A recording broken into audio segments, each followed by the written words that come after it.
जहां जहां तक आवाज जा रही है वहां मौजूद मेरी माओ, बहनों और छोटे बच्चों, मैं अब्बास बिन मुख्तार अंसारी आप सबकी खिदमत में अपना सलाम पेश करता हूं, अपना प्रणाम पेश करता हूं। आप सबका जोशो खरोश देख के इस बात का एहसास होता है कि इस बार आप सब मन बनाए हुए हैं।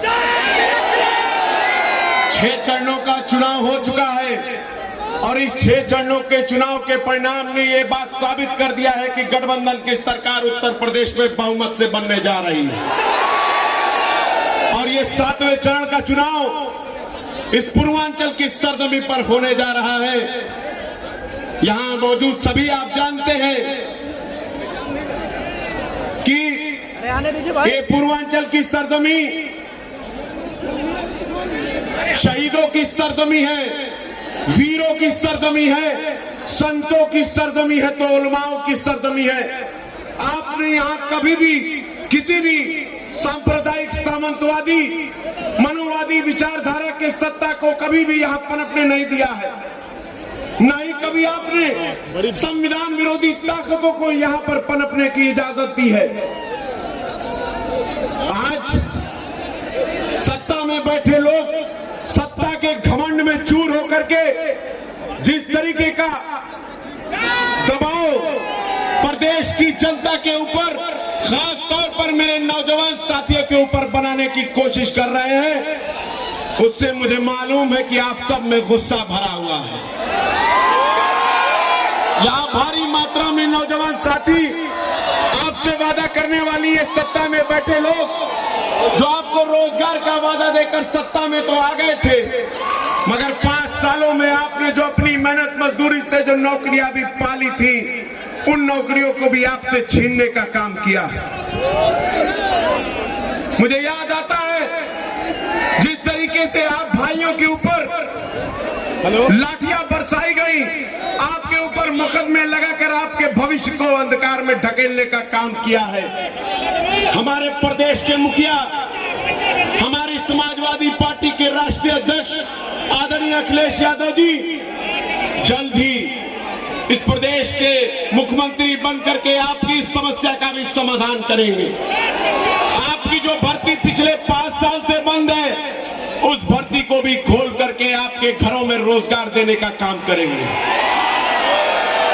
मेरे दोस्तों, मेरे नौजवान साथियों, शिक्षक संघ के आए हुए सभी मेरे बड़े बुजुर्गों, मैं आप सबसे अनुरोध करता हूं कि जाति और धर्म से ऊपर उठ करके इस बार लोकतंत्र को बहाल रखने के लिए, संविधान को बचाने के लिए, और सबसे बड़ी बात, इस देश की जनता को, इस प्रदेश की जनता को ये बात एहसास कराने की जरूरत है कि जब जब कोई सत्ता में बैठेगा, दमनकारी सोच रख के जनता उसको उखाड़ कर फेंकने का काम करेगी।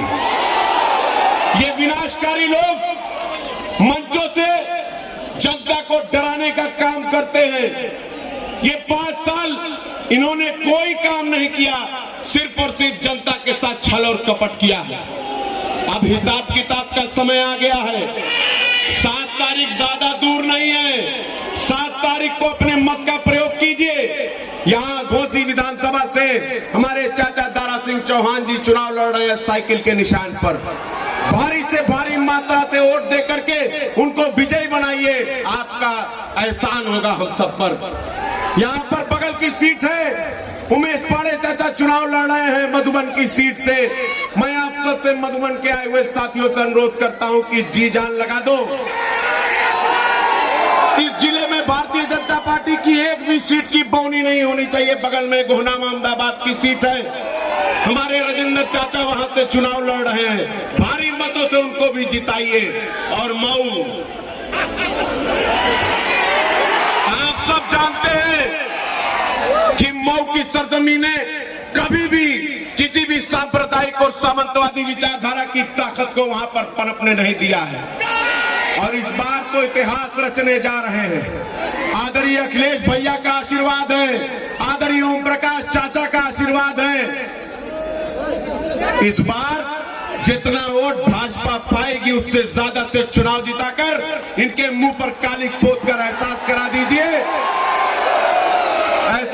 दीजिए कि यहां पर सिर्फ और सिर्फ वो लोग जी सकते हैं जो लोगों का सम्मान और मान सम्मान की लड़ाई लड़ना जानते हैं। वक्त कम है। मंच पर बैठे मेरे सभी आदरणीय बड़े बुजुर्गों को मैं अपना कीमती समय देते हुए आप सबसे एक इजाजत चाहता हूं। मेरे साथ एक नारा लगा करके यहाँ मंच पे बैठे सभी नेताओं को ये बात का ज्ञात करा दीजिए कि आप यहाँ आए हो तो भारतीय जनता पार्टी को उखाड़ फेंकने आए हो।